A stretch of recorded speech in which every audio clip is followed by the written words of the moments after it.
Today we'll be covering section 7-7, special products. This is part 2.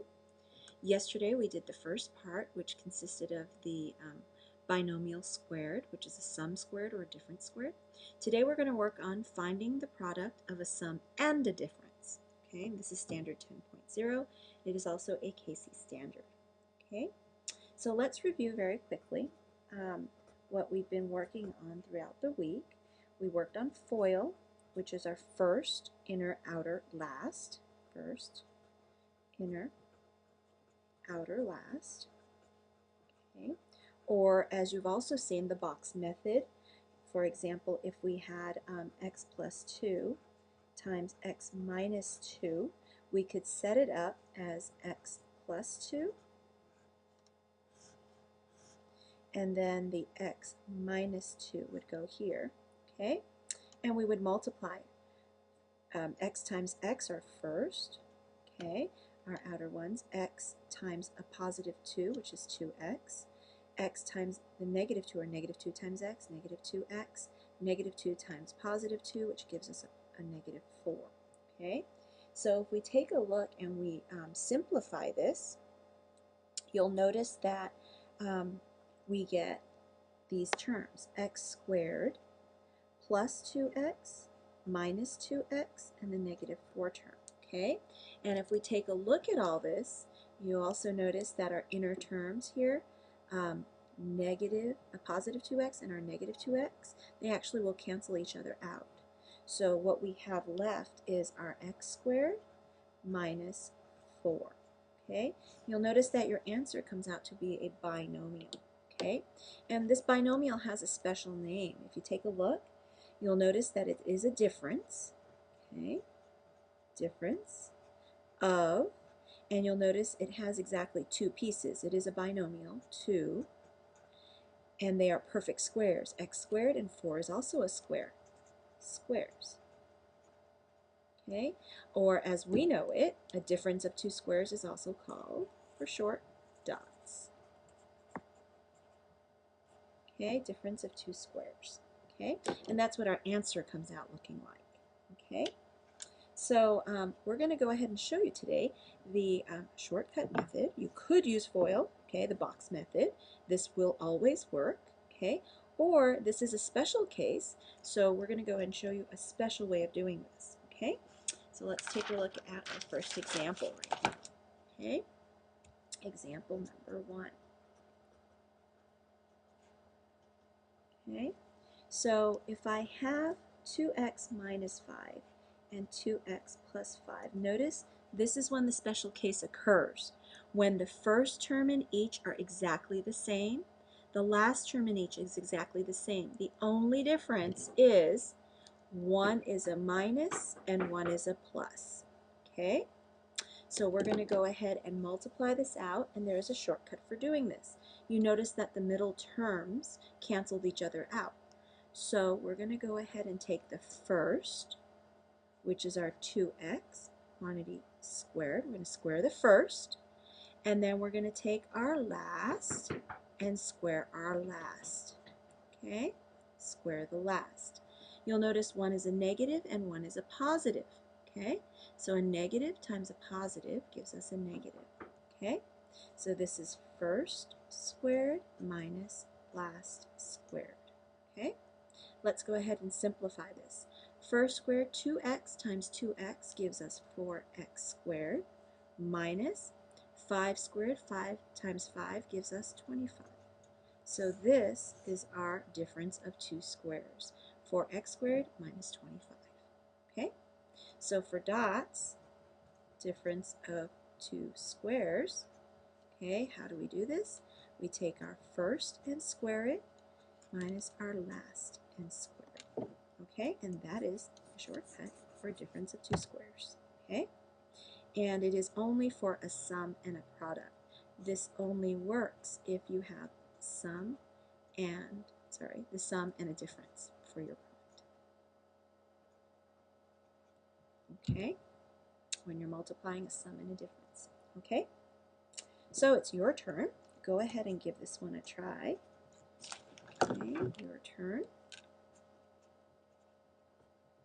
Okay, We've got 3x minus 4y times a 3x plus 4y.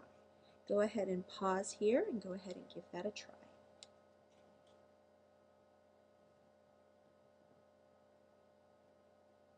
Okay, so take a look. Remember, this is a sum and a difference. Here's our sum. That's the first thing you've got to check. Got 3 in the front, 4y in the back. They're the same, and the difference is that one is a plus, one's a minus. So I can use a difference of two squares. So I would take the first squared, which is 3x squared, okay, minus my last squared. My last is 4y squared. So what would happen? 3x squared gives me 9x squared minus 4y quantity squared gives me a 16y squared. And that is indeed my answer for that one.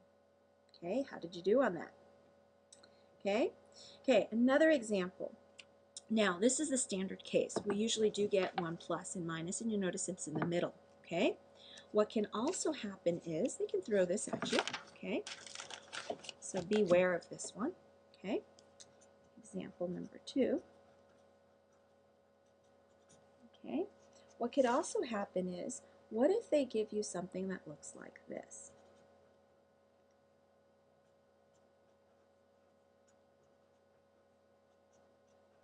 Okay? And if you take a look, at first glance you're saying, wait, that's not going to work. They both have 3x, sure, one's a negative, they have 7, but they're both pluses in the middle. Okay? And in fact, most people are thrown off by this. Okay? Just be aware though. Okay? Remember that we always have commutative property. Okay? Commutative property makes sure that the result is the same, even though I can move my pieces around.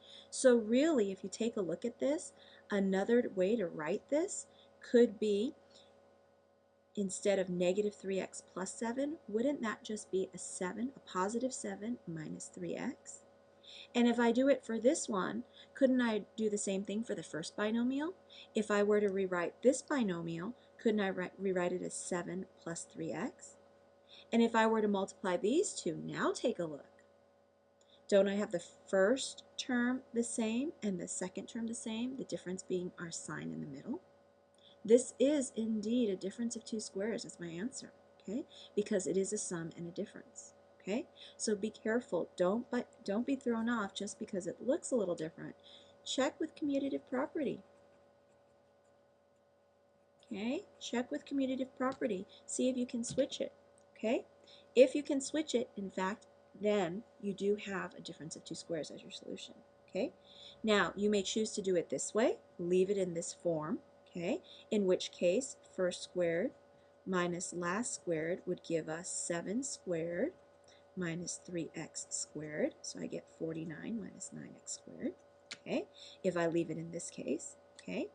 Or if I had left it the way it was, let's say I take this and leave it the way it was, 3x plus 7 times negative 3x plus 7. Notice that, hey, one's off by a negative, okay? I can still do first squared, last squared, okay?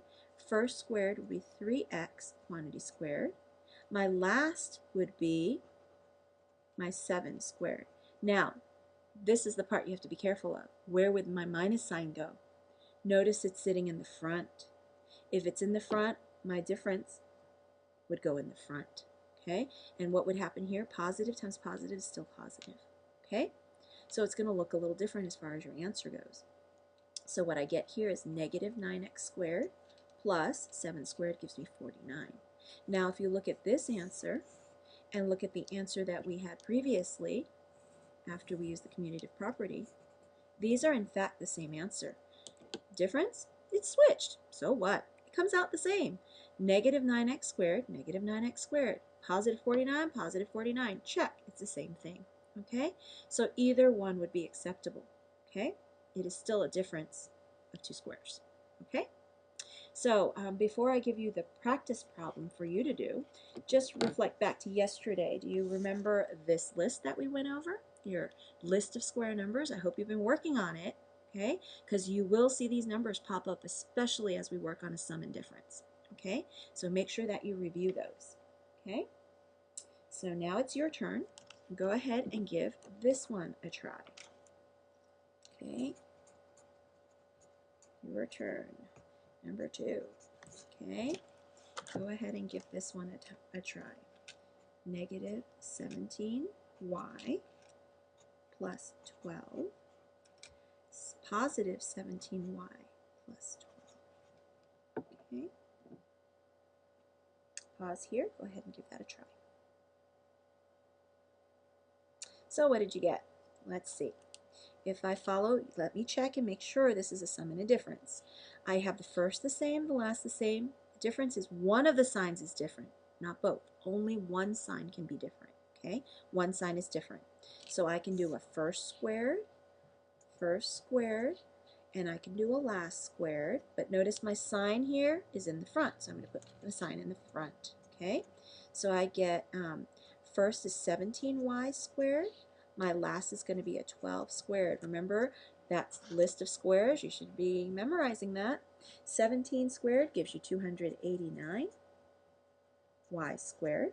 Last 12 squared, 144. Notice my sign is in the front, so I'm going to put it in the front, and this will be a plus. So that would be my answer. Now, if you wanted to switch that before you did it, you could have also done that.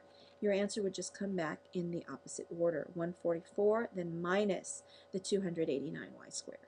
Okay? Okay, so this evening, go ahead and give these problems a try. Okay? You're going to go ahead and try these. Okay? On page 407, problem numbers 9, 10, and 11, and those are for class tomorrow. Okay, see you then.